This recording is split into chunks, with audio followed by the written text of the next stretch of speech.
तो लोग मेरे से पूछते हैं कि तुम सही में बिहार से हो? तो मुझे ऐसा लगता है कि भाई अब मैं खुश हूँ, लेकिन बड़ा बुरा लगता है, मैं सच बताऊँ। नाम क्या दोस्त से नहीं देखा जाए क्योंकि ये हम बहुत बुरा लगता है, मुझे लगता है कि आप हमें भाषा के चीज़ों पे जज कर रहे हो।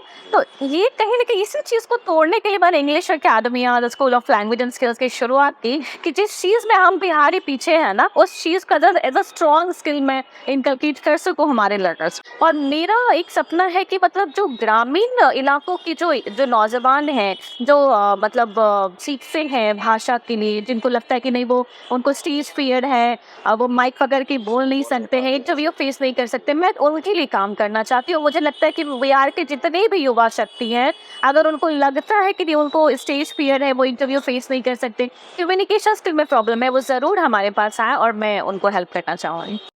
हेलो हाय नमस्कार दोस्तों, मेरा नाम है आदित्य मुकेश मिश्रा और आप देख रहे हैं द कैजुअल टॉक। आज मेरे साथ जो हैं इंग्लिश अकेडमी के फाउंडर डॉक्टर प्रीति वाला है। Ma'am welcome to the casual talk. Thank you so much. Ma'am पहला क्वेश्चन ये है कि इंग्लिश अकेडमी की शुरुआत कब, कहाँ और कैसे हुई थी? देखिए, रहने वाली तो मैं बिहार की ही हूँ, पटना में ही पली बड़ी हूँ। और बहुत जुड़ाव रहा है बिहार से, अपनी अपनी माटी से, तो जन्मभूमि कर्मभूमि जो कह लें आप, सब बिहार है। तो जब मैंने शुरुआती दौर में मैंने क्या देखा ना कि अंग्रेजी भाषा जो होती है तो बड़ी परेशानी होती थी। और बहुत ही मतलब रूट लेवल से मैंने सीखा है। तो मैंने सोचा कि नहीं, मुझे इसी फील्ड के साथ आगे बढ़ना चाहिए। और मुझे लगता है कि जब आपकी पकड़ किसी चीज़ पे होती है ना, धीरे धीरे आप में आत्मविश्वास बढ़ता है। तो मतलब मैं कॉलेजेस में तो पढ़ाती आ रही हूँ पिछले 10 सालों से, अच्छे अच्छे बिहार के प्रतिष्ठित संस्थानों में मैंने पढ़ाया है। बट फिर भी मेरा था कि नहीं, मुझे इसको एज अ ट्रेनिंग डेवलप करना है। तो इंग्लिश अकेडमी की शुरुआत एक्चुअली वैसे ही हुई कि हम एक कम्युनिटी बिल्डअप करेंगे उन सारे इंग्लिश लैंग्वेज लर्नर्स का जिन्हें दिक्कत आती है इंग्लिश को ज़ीरो लेवल से सीखने में। तो बस एक छोटी सी कोशिश है अपने लोगों के लिए। अच्छा, इंग्लिश अगर एक लैंग्वेज है तो फिर हिंदी भी लैंग्वेज ही है। जी। तो हिंदी बोलने में शर्म क्यों आती है लोगों को? और बिहार में खास करके ऐसा होता है कि बिहार के लोगों के अंदर एक परसेप्शन बना हुआ है कि यार हिंदी बोलने वाले ना थोड़े मतलब गवार किस्म के होते हैं, ऐसा कुछ है। देखिए, ये एक्चुअली माइंडसेट है। अगर आप लोगों को देखेंगे, बहुत सारे लोगों से मैं मिलते-जुलते रहती हूँ, बहुत सारे स्टूडेंट से भी मिलते-जुलते रहती हूँ, तो मुझे ऐसा लगता है कि ये जो भाषा का है, बहुत लोगों में ना ये एक सिंड्रोम बन गया है कि नहीं, मतलब अगर हम बिहार से हैं तो मतलब हिंदी नहीं, हमें मतलब इंग्लिश में बहुत ज़्यादा मेहनत करने की ज़रूरत है। देखिए, लैंग्वेज और भाषा हमेशा एक माध्यम रहता है अपनी बातों को कहने का। अगर आप बंगाल में जाएँगे, तो क्या जो वहाँ के लोग हैं, क्या वो बंगाली में बात नहीं करते क्या? तो हम बिहार के लोग हिंदी इंग्लिश छोड़िए ना, क्या हम अपने डायलेक्ट में बात नहीं कर सकते? हम मगही मैथिली भोजपुरी में बात नहीं कर सकते? हमें अपनी अपनी भाषा को तो देखना ही चाहिए, उसके साथ चलना ही चाहिए, लेकिन इंग्लिश को एज अ स्किल हमें डेवलप करना चाहिए। क्योंकि अगर हमें हिंदी आती है, हमें हमें मैथिली मगही भोजपुरी आती है, तो हमें इंग्लिश भी आनी चाहिए, तभी हम जॉब रेडी होंगे। ये वैसे ही मैम, बिहार के लोगों की कम्युनिकेशन स्किल्स इतनी खराब क्यों है? इसके पीछे एक मुख्य रीजन क्या मतलब इन द सेंस कि होता है ना कि मतलब हिंदी में अगर बात की जाए तो स्टैंडिंग बोलनी हो जाती है, दिक्कतें आती हैं लोगों को बात करने में, तो ऐसा क्यों होता है? देखिए, अगेन इसके लिए बहुत सारे फैक्टर्स हैं जो रिस्पॉन्सिबल हैं। सबसे पहला तो देखिए एनवायरनमेंट का फैक्टर है कि हम हमारे घर में जब हमने सुना है लोगों को बात करते, तो इंग्लिश और हिंदी का कोई वैसा माहौल रहता नहीं है। बहुत सारे घरों में आज भी मगही मैथिली भोजपुरी बोली जाती है, तो हम उसमें बड़ा कंफर्टेबल हो जाते हैं। लेकिन जब बात आती है शुद्ध हिंदी की, तो उसमें हम माहौल की वजह से थोड़ा अटकते हैं, बट ठीक है, हम कह गए तो उसमें कोई दिक्कत नहीं है। और इंग्लिश की बात हो तो इंग्लिश में अभी बहुत मेहनत करने की ज़रूरत है। यहाँ के यूथ को खासकर मैं कहना चाहूँगी कि उन्हें मतलब एज अ स्किल्स को डेवलप करना है। और अगर कम्युनिकेशन स्किल आपकी बहुत अच्छी होती है ना, देखिए बहुत सारे लोग सिविल सर्विसेज की तैयारी करते हैं, ठीक है, तो एक एक मेजर जो सेक्शन होता है यूथ का, वो चला जाता है गवर्नमेंट जॉब की तरफ, चाहे वो एसएससी रेलवे बैंकिंग हो। फिर कुछ वैसे होते हैं जो स्टार्टअप या बिजनेस करना चाहते हैं, जो स्टार्टअप और बिजनेस करना चाहते हैं, चाहे जो प्राइवेट सेक्टर में जॉब करना चाहते हैं, उनके लिए तो ये एकदम मस्ट हैव स्किल है। तो उनको तो सीखना ही पड़ेगा अगर वो चाहते हैं कि नहीं, they have to earn money, no, they should do that. Ma'am आप सॉफ्ट सिस्टर ट्रेनर भी हैं, टीचर भी है, मोटिवेशनल स्पीकर भी है, लिटरेसी थे। सुंदरता के क्या मायने होते हैं एक महिला के लिए? देखिए, महिलाओं के लिए सुंदरता के मायने ये होने चाहिए, मतलब मेरे लिए तो यही है कि आपका जो मन है, आपकी जो आत्मा है, ये बहुत सुंदर होना चाहिए। क्योंकि कहते हैं ना कि आपका जो चेहरा होता है ना, वो आपके व्यक्तित्व का आईना होता है। तो अब अंदर से आपकी जो सोच है ना, वो आपके फेस पे रिफ्लेक्ट होती है। आपकी सोच ही आपके व्यक्तित्व का निर्माण करती है। आज की डेट में आपको बहुत सारे लोगों के बीच मिसकंसेप्शन है कि पर्सनालिटी का मतलब होता है अच्छा हाइट होना, अच्छा कलर कॉम्प्लेक्शन होना, बट एक्चुअली पर्सनालिटी इन सब चीज़ों से बहुत अलग होती है। खूबसूरती आंतरिक होती है। नहीं एक होता है ना लोग के माइंड में मिसकंसेप्शन बैठ गया कि नहीं यार मतलब वो अगर अच्छे इंग्लिश बोलता है तो अच्छा है, पढ़ा लिखा है, ये है, सुंदर है, मतलब उसमें सारी चीज़ें गौन हो जाती है। हाँ चलो अच्छा बोल रहा है मतलब वो सुंदर है या पढ़ा लिखा है। तो ये माइंडसेट का क्या खेल है नहीं, इसमें? देखिए पहली बात तो उनको समझना होगा भाषा की महत्व को। जिसकी भाषा अगर हिंदी है तो हिंदी में हम अपने आप को एक्सप्रेस कर सकते हैं बहुत अच्छे से, और इंग्लिश की बात अगर आती है तो इंग्लिश में भी उन्हें करना चाहिए। लेकिन जहाँ तक लैंग्वेज बैरियर की बात आती है तो यहाँ पे आप किससे इंग्लिश में बात करेंगे? सबसे पहले तो आपको ये सोचना होगा कि आप कहाँ कौन से टॉपिक से बात करें। तो कॉन्टेक्स्ट बड़ा इंपॉर्टेंट हो जाता है। अगर आप जॉब इंटरव्यू के लिए जाते हैं तो ऑब्वियसली आपको इंग्लिश का ही चुनाव करना चाहिए। खासकर प्राइवेट कंपनीज़ की मैं बात कर रही हूँ, मल्टीनेशनल कंपनीज़ की मैं बात कर रही हूँ। तो माहौल को देख के आपको अपने भाषा का चुनाव करना चाहिए और अपने आप को डाइवर्सिफाई तो सभी लोगों को करना चाहिए। जैसे मुझे अपने बिहार के मतलब बहुत सारे डायलेक्ट्स आते हैं, मैं बोल लेती हूँ बहुत कंफर्टेबली, लेकिन इंग्लिश को मैंने एज अ मीडियम अपने आप को उसमें एक्सपर्टीज़ मैंने हासिल करने की कोशिश की है। Still I am a learner. और मेरी हिंदी से भी बड़ा लगाव है मुझे। हिंदी साहित्य या इंग्लिश लिटरेचर? देखिए दोनों की ही अपनी अपनी खूबसूरती है। अगर आप कालिदास के अभिजाना शाकुंतलम की बात करेंगे तो it's an Indian classical text, तो उसकी एक अलग ही खूबसूरती है। और अगर जब बात आप वेस्टर्न की बात करते हैं तो उसमें भी बहुत सारे हैं, जैसे होवर्स की ऑडिसी को आप ले लें, तो सबकी अपनी अपनी खूबसूरती है। डिपेंड ये करता है कि आप कितना समझ पाते हैं उसको। मैम एक out of the box question ये है कि बिहार के लोगों को जब बिहार से बाहर होते हैं, जैसे कोई आप मान लो एक इसके मतलब खाते हुए कम्युनिकेशन स्किल अच्छी है, आप अच्छे इंग्लिश बोलती हो या फिर जो भी चीज़ें होती है, या फिर जो लड़का या लड़की अच्छी हिंदी में बातें करता है, तो उनके सामने एक टैबू है, अच्छा बिहार से हो, लगते तो नहीं हो, इसके पीछे का रीज़न क्या है? मैं एक छोटा सा इंसिडेंट आपके पास शेयर करना चाहती हूँ। मैं वर्कशॉप्स के लिए हमेशा जाते रहती हूँ। मतलब I just want to have some more skills. तो मैं अपने आप को हमेशा अप स्किल और अपग्रेड करते रहना चाहती हूँ। तो कभी भी अगर वर्कशॉप या सेमिनार का मौका मिलता है तो मैं जाती हूँ। I present my things over there. तो लोग मेरे से पूछते हैं कि तुम सही में बिहार से हो? तो मुझे ऐसा लगता है कि भाई अब मैं खुश हूँ, लेकिन बड़ा बुरा लगता है, मैं सच बताऊँ। नाम क्या दोस्त से नहीं दिखाई जाए क्योंकि नहीं है हम बिहार से। मुझे लगता है कि आप हमें भाषा के चीज़ों पे जज कर रहे हो।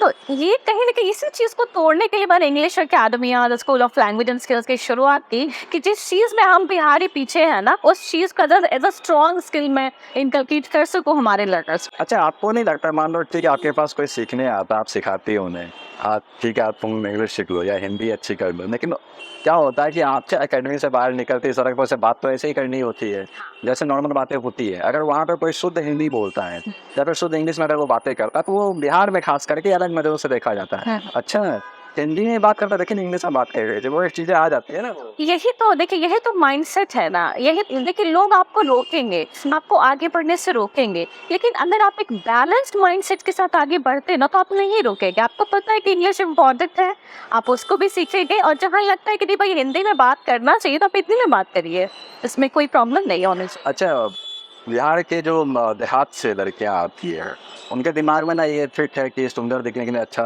चेहरा होना चाहिए, सब कुछ सही होनी चाहिए चीज़ें, मतलब लैंग्वेज होंगे इसका वहाँ पे कोई इशू है ही नहीं। उनके लिए आपका क्या कहना होता है कि नहीं आप ना खुद को ग्रूम करो, या फिर एक होता है ना कि आप एक सलाह क्या देना चाहते हैं? देखिए, मैं सबसे पहले उन सारी जितनी भी हमारी ग्रामीण बहनें हैं, मैं उनको ये कहना चाहूँगी कि आप ना फिनेंशियली इंडिपेंडेंट हो जाओ, क्योंकि ये सबसे ज़रूरी है। आत्मविश्वास तब आएगा, आप तब कॉन्फिडेंट होंगी जब आप खुद में अर्न करना स्टार्ट करेंगे। और अर्निंग के लिए, फिनेंशियली इंडिपेंडेंट होने के लिए आपका एजुकेटेड होना बहुत ज़रूरी है। तो मैं चाहती हूँ, उन सभी को कहना चाहूँगी कि आप प्लीज़ पढ़ाई करिए, अच्छे से मन लगा के अपने माँ बाप का सपना पूरा करिए और अपनी एक आइडेंटिटी डेवलप करिए। क्योंकि जब आप अपनी पहचान को लेकर आगे बढ़ते हैं ना तो कॉन्फिडेंस, ग्रूमिंग, वो सब अपने आप आते हैं। नहीं मैम ठीक है, ये बातें यहाँ पे कहना ठीक है, हम लोग कह भी सकते हैं, बातें भी कर सकते हैं, नहीं ग्रास रूट लेवल पे जाकर आपको लगता है कि ये चीज़ें पॉसिबल हो पाती है? देखिए, मुझे ऐसा लगता है पता नहीं क्यों मैंने एक्चुअली अपनी ज़िंदगी से मैंने बहुत कुछ सीखा है, मेरे आस-पास रहने वाली महिलाओं से सीखा है। तो मुझे ऐसा लगता है कि आप जब खुद आगे बढ़ते हैं ना और आप जब चुनौतियों को देखिए मैं भी एकदम जॉइंट फैमिली स्ट्रक्चर से बिलॉन्ग करती हूँ। मतलब हमारे फैमिली में एकदम जॉइंट स्ट्रक्चर रहा है, तो मेरी परवरिश भी वैसी हुई है। और हमारे मतलब मेरे घर की अगर मैं बात करूँ तो हमारी जो बुआ थी हमारी, तो वो इन्होंने यूनिवर्सिटी एजुकेशन भी नहीं लिया है। तो I was the first lady of my family who went for the higher studies, तो जो मैंने की है। तो मुझे लगता है कि मैंने भी तो शुरुआत की ना, मैंने भी स्टीरियोटाइप को ब्रेक किया ना, मैं भी तो आगे बढ़ी, तो वो क्यों नहीं बढ़ सकती? अच्छा, शादी एक बैरियर होता है क्या लड़की के लिए? देखिए फिर मैं कहूँगी कि ये डिपेंड करता है कि आपका जीवन साथी कैसा हो। और अगर आपको आपके आपका जीवन साथी बहुत अच्छा है तो शादी के बाद भी आप ग्रो कर सकते हैं, मतलब पूरा खुला आसमान आपके लिए, आप उड़िए। क्योंकि मैंने भी बहुत आफ्टर मैरिज भी मैंने बहुत काम किया और करती आ रही हूँ। तो बिहार से बाहर आपने भी देखा है, मैंने भी देखा है कि वहाँ की लड़की जो होती है इंडिपेंडेंट होती है, अपने हिसाब से कुछ भी करती है। लेकिन अगर यहाँ की लड़की खास करके कुछ करती है अपने दम पे, तो एक बार टैबू लगा देता, अच्छा लड़की है ना इसलिए सक्सेस कर गई, ये इसका क्या सीन है? अगेन जेंडर बायसेस, अगर आप महिला हैं तो आपके लिए चैलेंजेस ज़्यादा है। मतलब लड़कियों को मैं कहना चाहूँगी कि चैलेंजेस आपके लिए ही बने हैं। तो आप पहले ही अपने आप को इतना स्ट्रांग कर लें कि हो सकता है कि कभी आपको किसी चीज़ के अगेंस्ट जाना पड़े, आप स्ट्रांग रहिए।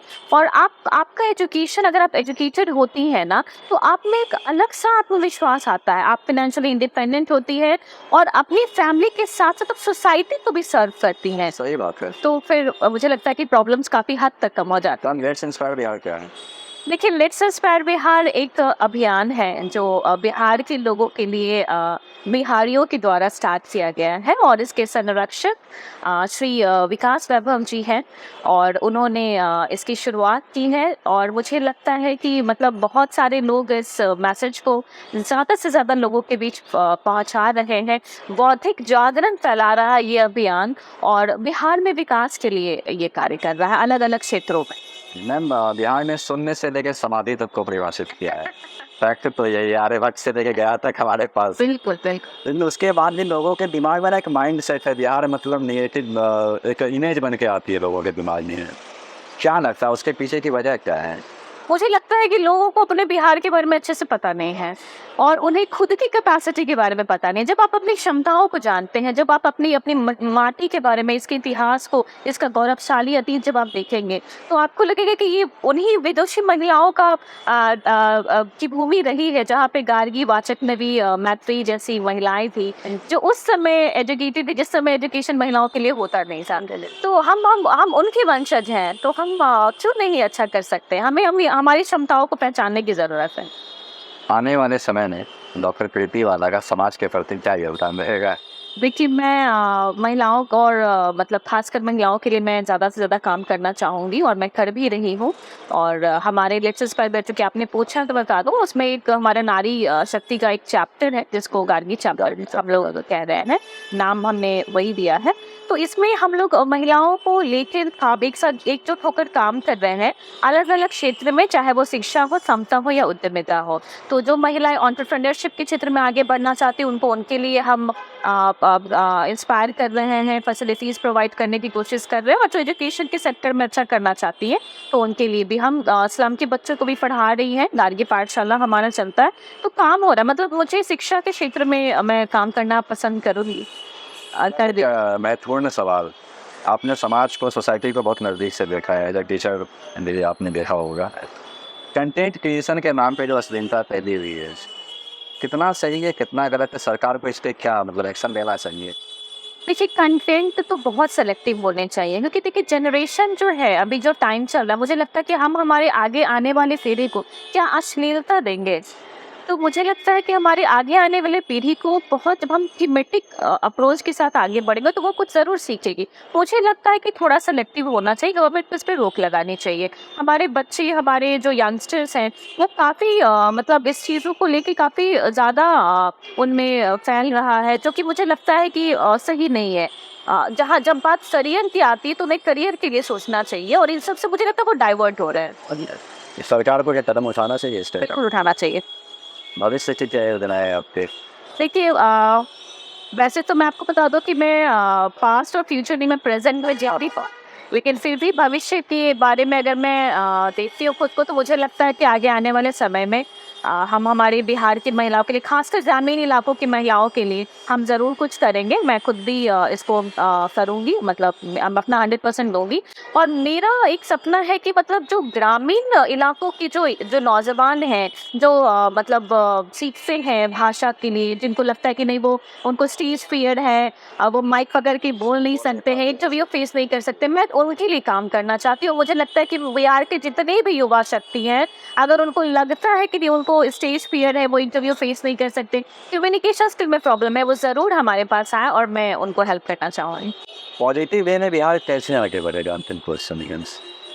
आ, देखिए, हम सभी के अंदर एक शक्ति होती है, एक एनर्जी होती है, और जब हम लोगों को अवेयर करेंगे ना, ठीक है, हमें शुरुआत एकदम रोड लेवल से करनी होगी एकदम, तो फिर भी देखिए, हाँ, एक से शुरुआत होती है, 10 लोग आगे आते हैं, 10 से 20, 20 से 100, और एक कारवां बनता है। तो मुझे लगता है कि हम सभी बिहारियों को एक कारवां बनाना होगा। Thank you very much. सभी लोगों को मेरा प्रणाम। द कैजुअल टॉक एक बहुत अच्छा प्लेटफॉर्म स्टार्ट हुआ है, जिसमें आप बहुत सारे लोगों से इंटरेक्ट करेंगी, उन सबको सुनेंगी और उनके जीवन से सीखेंगी।